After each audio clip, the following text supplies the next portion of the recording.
Hi friends, అంతా ఎలా ఉన్నారు? నేను మీ పృథ్వీ. ఈరోజు మీకోసం ఇంకో మంచి టాపిక్ తీసుకొచ్చాను. అదేంటంటే బుక్స్. నేను ఆల్రెడీ బుక్స్ మీద ఒక వీడియో చేశాను. అది పార్ట్ 1, ఇది పార్ట్ 2. పార్ట్ 1లో ఏంటంటే 4 బుక్స్ గురించి చెప్పాను. అవి కొంచెం పాత బుక్స్ అన్నమాట. అంటే 1940s, 50s రాశారు. But still popular books. ఈ రోజు కూడా చాలా పాపులర్ బుక్స్. అందుకే ఫస్ట్ వాటి మీద వీడియో చేశాను. ఇప్పుడు నెక్స్ట్ చెప్పబోయే 4 బుక్స్, ఈ రోజు చెప్పబోయే 4 books latest books, at the same time very popular and useful books. చాలా ఇంట్రెస్టింగ్ గా ఉంటది. 4 బుక్స్ లాస్ట్ వరకు వినండి. ఇందులో ఒక ఇండియన్ ఆరిజిన్ రైటర్ కూడా ఉన్నాడు, ఈ బుక్ రాసిన అతను. సో ఆ 4 బుక్స్ గురించి ఇప్పుడు చెప్పబోతున్నాను. సో ఫస్ట్ బుక్ వచ్చేసి అటామిక్ హ్యాబిట్స్. అటామిక్ హ్యాబిట్స్ అంటే పేర్లోనే ఉంది కదా, ఆటమ్ ఆటమ్ సైజ్ ఉండే హ్యాబిట్స్ అంత పవర్ ని కలిగి ఉంటాయి ఆ హ్యాబిట్స్ అని ఆ టైటిల్ లో అర్థం అన్నమాట. సో ఈ రైటర్ ఏం చెప్తాడంటే, ఎంత పెద్ద హ్యాబిట్ అయినా సరే 2 మినిట్ రూల్స్ పాటించమంటాడు. అంటే ఎవ్రీ డే 2 మినిట్స్ చేయమంటాడు. అంటే సో ఫర్ ఎగ్జాంపుల్ మీరు బుక్ చదవాలనుకుంటున్నారు, ఒకే రోజు 200 పేజెస్ 300 పేజెస్ చదవలేరు. అందుకని ఏం చేస్తారంటే ఫస్ట్ ఒక పేజ్ చదవమంటాడు. నెక్స్ట్ రోజు దాన్ని ఇంక్రీజ్ చేసి 2 పేజెస్ చదవమంటాడు.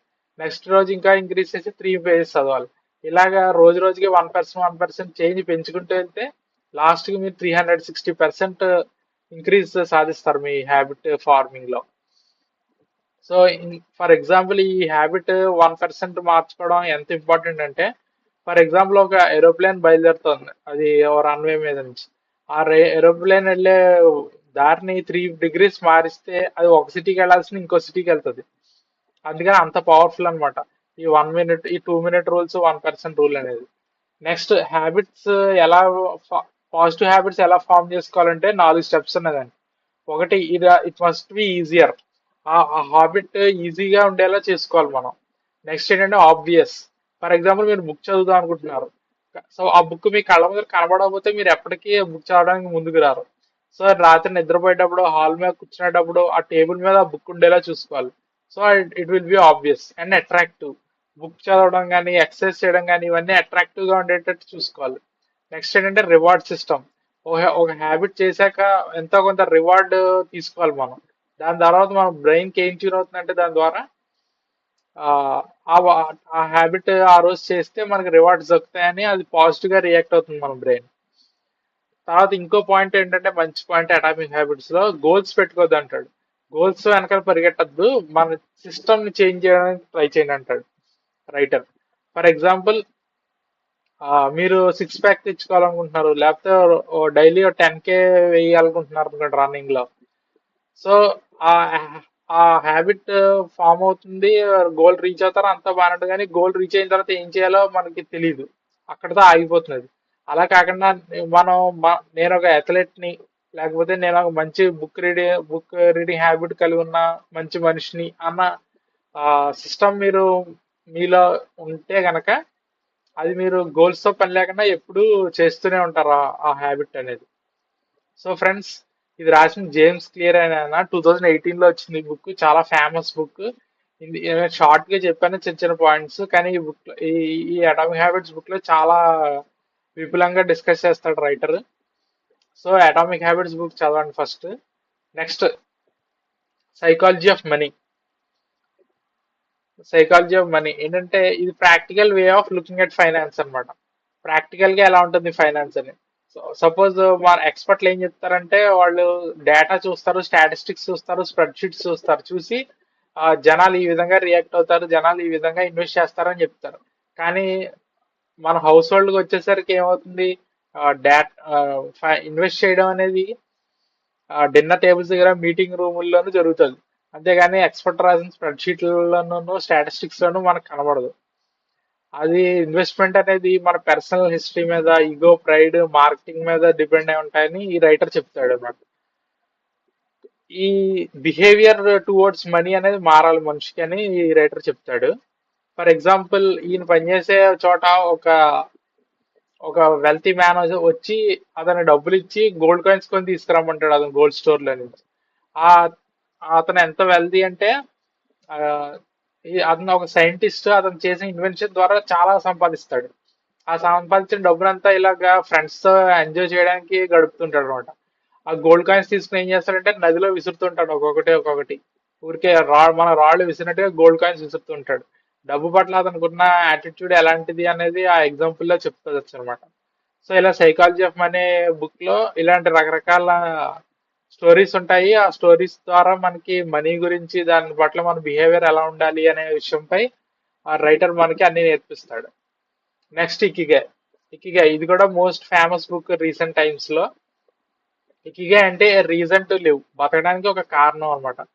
పని చేయడానికి రోజు పొద్దున్నే లేవగానే ఎందుకులే ఈ రోజు ఆఫీస్కి వెళ్ళాలా లేకపోతే ఈ రోజు కాలేజ్కి వెళ్ళాలా అని బాధపడుతూ ఉంటాం మనం. కానీ ఇకిగే అనేది ఏంటంటే ఒక ఫ్లో అన్నమాట. ఆ పని మనం ఎంచుకోవడం వల్ల రో- అసలు మనకు విసుగు రాదు, ఎప్పుడెప్పుడు ఆ పని చేద్దాం అన్నంత ఉత్సాహంగా ఉంటాం. సో దీని బ్యాక్ స్టోరీ ఏంటంటే ప్రపంచంలో బ్లూ జోన్స్ అని ఉంటాయి. బ్లూ జోన్స్ అంటే ఏంటంటే ఆ ఆ బ్లూ జోన్స్ లో ఉన్న జనాలు మిగతా ప్ర- దేశాల్లో ఉన్న జనాభా కంటే ఎక్కువ కాలం బతుకుతున్నారు. దాన్ని బ్లూ జోన్స్ అంటారు. అందులో ఒకటి ఈ జపాన్ లో ఉన్న ఒకినావా అనే ఐలాండ్. అక్కడ ఏంటంటే ఎక్కువ కాలం బతుకుతున్నారు, హెల్దీగా ఉంటున్నారు. దానికి కారణాలు ఏంటి తెలుసుకోవడానికి ఫ్రాన్సిస్ మిరేల్స్, హెక్టర్ గార్షియా అనే ఇద్దరు రైటర్స్ జపాన్ వెళ్ళి అక్కడ ఓకినావా ఐలాండ్కి వెళ్ళి అక్కడ కొంతకాలం ఉండి అక్కడ జనాలు స్టడీ చేసి ఆ లాంగ్ లివింగ్ కి సీక్రెట్ ఏంటో తెలుసుకోవడానికి ట్రై చేశారు. అందులో కొన్ని పాయింట్స్ ఏంటంటే ఒకటి 80-20 డైట్. 80%, 20%. ఫర్ ఎగ్జాంపుల్ మనకి ఆకలి ఇస్తుంది అనుకోండి, 80% తినండి, 20% ఆపేయండి, 20% ఖాళీగా ఉంచమంటారు అనమాట. అదే అక్కడ జపనీస్ పాటించే టెక్నిక్. తర్వాత ఏంటంటే డిన్నర్ గానీ లంచ్ గానీ కూర్చున్నప్పుడు వాడు ఎక్కువ ప్లేట్స్ లో సర్వ్ చేస్తారు. ఫుడ్ తక్కువే ఉన్నా సరే ఎక్కువ ప్లేట్స్ లో ఉంటది. కాబట్టి మనకి ఏంటంటే ఎక్కువ తిన్నామని ఫీలింగ్ కలుగుతూ ఉంటుంది అనమాట. కాబట్టి దాని వల్ల తక్కువ తింటాం మనం. తర్వాత కమ్యూనిటీ లైఫ్ ఎక్కువ అక్కడ బాగా. కమ్యూనిటీలో ఒకరికొకరు హెల్ప్ చేసుకుంటూ ఉంటారు. అందరూ గార్డెనింగ్ అనో లేకపోతే వేరే పని అనో ఎప్పుడు ఏదో మూవ్మెంట్ లో ఉంటారు తప్ప ఎక్కడ ఒక్క ఎక్కువసేపు కూర్చోవడం అనేది చేయరు. సో ఇలాంటి కొన్ని టెక్నిక్స్ అక్కడ ఇకిగే అనే బుక్ లో రాశారు ఆ రైటర్లు ఇద్దరు. ఇది కూడా వెరీ ఫేమస్ బుక్, చాలా బాగుంటది, చదవడానికి ట్రై చేయండి. Next 5 AM club. ఈ బుక్ పేరే చాలా ఇంట్రెస్టింగ్ గా ఉంటుంది, 5 AM క్లబ్ అని. రాసింది మన Indian origin author Robin Sharma. ఈయన ఈ బుక్ లో కేవలం 4 క్యారెక్టర్స్ ఉంటాయి. అందులో ఒకటేమో ప్రపంచంలో గల రిచెస్ట్ పర్సన్ ఒక ఆయన, ఒక మోటివేషనల్ స్పీకర్, ఒక స్టార్టప్ ఫౌండర్, ఒక ఆర్టిస్ట్. సో ఈ రిచెస్ట్ మ్యాన్ ఏం చేస్తాడంటే ఆర్టిస్ట్ ని స్టార్టప్ ఫౌండర్ ని వాళ్ళకి ఎన్నో ప్రాబ్లమ్స్ ఉన్నాయని వాళ్ళు బాధల్లో ఉంటారు. వాళ్ళని ట్రైన్ చేయడానికి అతను ఆ మోటివేషనల్ స్పీకర్ దగ్గర నుంచి అతను నేర్చుకున్న ఆ నాలెడ్జ్ అంతా వీళ్ళకి ఇవ్వడానికి మొత్తం ఈ బుక్ అంతా కూడా ఫస్ట్ నుంచి లాస్ట్ వరకు వాళ్ళని వేరే వేరే దేశాలు తీసుకెళ్తూ వేరే వేరే కల్చర్స్ అవి చూపిస్తూ ఆ వేరే వేరే టెక్నిక్స్ అవి నేర్పిస్తుంటాడు. కేవలం ఈ 4 క్యారెక్టర్స్ మధ్యనే మొత్తం మనకి కావాల్సిన నాలెడ్జ్ ఇన్ఫర్మేషన్ అంతా కూడా వాళ్ళ మధ్య జరుగుతున్న డిస్కషన్స్ ద్వారా మనకి చేరుతుంది అనమాట. ఇందులో ఒక 2 పాయింట్స్ చెప్పాలంటే ఫస్ట్ పాయింట్ వచ్చి స్కిమ్మింగ్ చేయొద్దు అంటాడు అతను. అంటే ఒక పని తర్వాత ఒక పని ఫాస్ట్ ఫాస్ట్ చేసుకుంటూ వెళ్ళిపోద్ది అంటాడు.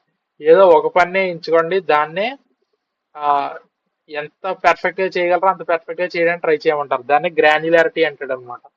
ఓన్ యువర్ మార్నింగ్ అనేది వీళ్ళ మోటో. సో ఈ 5 AM క్లబ్ లో ఆ నలుగురు ఉంటారు, మనందరం కూడా జాయిన్ అవ్వచ్చు. మనం కూడా మన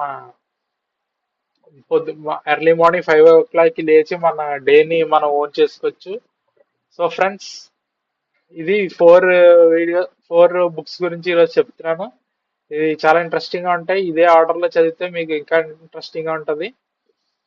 ఆ సో మీకు ఇంకా నా వీడియోలో ఏమైనా మిస్టేక్స్ కనిపిస్తే కామెంట్స్ లో తెలియచేయండి. లేకపోతే వేరే వీడియోస్ ఏమైనా చేయమని చెప్తే నేను అవి కూడా చేస్తాను. సో నన్ను ఎంకరేజ్ చేయడానికి please like, share and subscribe. Thank you. Bye. మీ పృథ్వీ.